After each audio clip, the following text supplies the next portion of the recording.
Hi hello welcome to my YouTube channel. ನಾನು ನಿಮ್ಮ ಗೆಳತಿ ಚೈತ್ರ ರಾಜಮೂರ್ತಿ. ಇವತ್ತು ಹುಚ್ಚೆಳ್ಳನ್ನು ಯೂಸ್ ಮಾಡಿಕೊಂಡು ಯಾವ ರೀತಿಯಾಗಿ ಹುಚ್ಚೆಳ್ಳು ಪೌಡರನ್ನು ಮಾಡೋದು ಅಂತ ತಿಳಿಸ್ಕೊಡ್ತೀನಿ. ತುಂಬಾ ಟೇಸ್ಟಿಯಾಗಿರುತ್ತೆ, ಈಸಿಯಾಗಿ ಕೂಡ ಮಾಡ್ಬೋದು. ಇದಕ್ಕೆ ಬೇಕಾಗಿರುವಂಥ ಇಂಗ್ರೀಡಿಯೆಂಟ್ಸ್: ಹುಚ್ಚೆಳ್ಳು, 1 ಬೌಲ್ ಹುಚ್ಚೆಳ್ಳನ್ನ ತೊಗೊಂಡಿದ್ದೀನಿ, ಬ್ಯಾಡಗಿ ಮೆಣಸಿನ್ಕಾಯಿ, ಹಾಗೆ ಗುಂಟೂರು ಮೆಣಸಿನ್ಕಾಯಿ, ಕರಿಬೇವು, ಜೀರಿಗೆ, ಬೆಳ್ಳುಳ್ಳಿ, ಸ್ವಲ್ಪ ಸಾಲ್ಟು, ಹಾಗೆ ಒಂದು ಚೂರು ಹುಣಸೆ ಹಣ್ಣನ್ನು ತೊಗೊಂಡಿದ್ದೀನಿ. ಇದಿಷ್ಟಿದ್ರೆ ಸಾಕು, ತುಂಬಾ ಟೇಸ್ಟಿಯಾಗಿ ಪೌಡರ್ನ ಮಾಡಿಟ್ಕೋಬೋದು. ನೋಡಿ, ಮೊದಲಿಗೆ ಸ್ಟವ್ ಹಚ್ಕೊಳ್ಳೋಣ. ಒಂದು ಪ್ಯಾನ್ ಇಟ್ಕೊಂಡು ಸ್ವಲ್ಪ ಲೋ ಫ್ಲೇಮಲ್ಲೇ ಎಲ್ಲನೂ ನಾವು ಹುರ್ಕೊಂಡ್ಬಿಡೋಣ. ಈ ರೀತಿಯಾಗಿ ಹುಚ್ಚೆಳ್ಳನ್ನು ಕೂಡ ಲೋ ಫ್ಲೇಮ್ನಲ್ಲೇ ಫ್ರೈ ಮಾಡ್ಕೊತಾರೋಣ. ಹುಚ್ಚೆಳ್ಳು ಅದು ಬ್ಲ್ಯಾಕ್ ಕಲರೇ ಇರೋದ್ರಿಂದ ನಿಮಗೆ ಫ್ರೈ ಆಗಿದೆಯಾ ಇಲ್ವಾ ಅಂತ ಗೊತ್ತಾಗಲ್ಲ.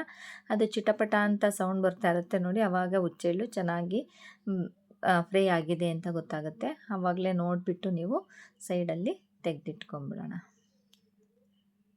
ನೋಡಿ, ಈ ರೀತಿ ಅದನ್ನು ಸೈಡಲ್ಲಿ ಇಟ್ಕೊಂಡು ನಂತರ ಬ್ಯಾಡಗಿ ಮೆಣಸಿನ್ಕಾಯಿ ಹಾಗೆ ಗುಂಟೂರು ಮೆಣಸಿನ್ಕಾಯಿ ಕೂಡ ಫ್ರೈ ಮಾಡ್ಕೊಳ್ಳೋಣ. 5 ಬ್ಯಾಡಗಿ ಮೆಣಸಿನ್ಕಾಯಿ ತೊಗೊಂಡಿದ್ದೀನಿ, ಹಾಗೆ 5 ಗುಂಟೂರು ಮೆಣಸಿನ್ಕಾಯಿ ತೊಗೊಂಡಿದ್ದೀನಿ. ಎಲ್ಲ ಕೂಡ ಲೋ ಫ್ಲೇಮಲ್ಲೇ ಫ್ರೈ ಮಾಡ್ಕೊಳ್ಳೋಣ. ಅದಕ್ಕೇ ಕರಿಬೇವು ಕೂಡ ಮಿಕ್ಸ್ ಮಾಡ್ಕೊಳ್ಳೋಣ. ಕರಿಬೇವು ಕೂಡ ಜಾಸ್ತಿ ಹಾಕೋಬಾರ್ದು. ಕರಿಬೇವು ಟೇಸ್ಟು ಕರಿಬೇವು ಪೌಡರ್ ಥರ ಆಗಿಬಿಡುತ್ತೆ, ಟೇಸ್ಟ್ ಬೇರೆಯೇ ಬಂದುಬಿಡುತ್ತೆ. ಹಾಗಾಗಿ ಕರಿಬೇವನ್ನ ಸ್ವಲ್ಪನೇ ಹಾಕೋಬೇಕು. ಜೀರಿಗೆ ಕೂಡ ಹಾಕ್ಕೊಳ್ಳೋಣ.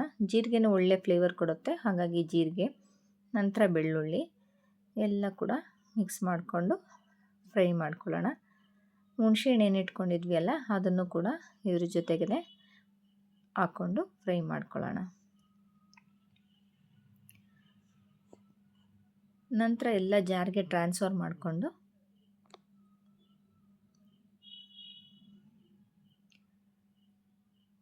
ಒಂದು ರೌಂಡು ಮಿಕ್ಸಿ ಮಾಡ್ಕೊಂಬಿಡೋಣ. ಈ ರೀತಿ ನೋಡಿ, ಈ ರೀತಿ ಇರಬೇಕು. ಈ ಕನ್ಸಿಸ್ಟೆನ್ಸಿ ಇದ್ದರೆ ನಿಮಗೆ ನಂತರ ಅದನ್ನು ಹುಚ್ಚೆಳ್ಳನ್ನು ಇದ್ರ ಜೊತೆಗೇ ಹಾಕಿ ಪೌಡರ್ ಮಾಡ್ಕೊಳ್ಳೋಣ.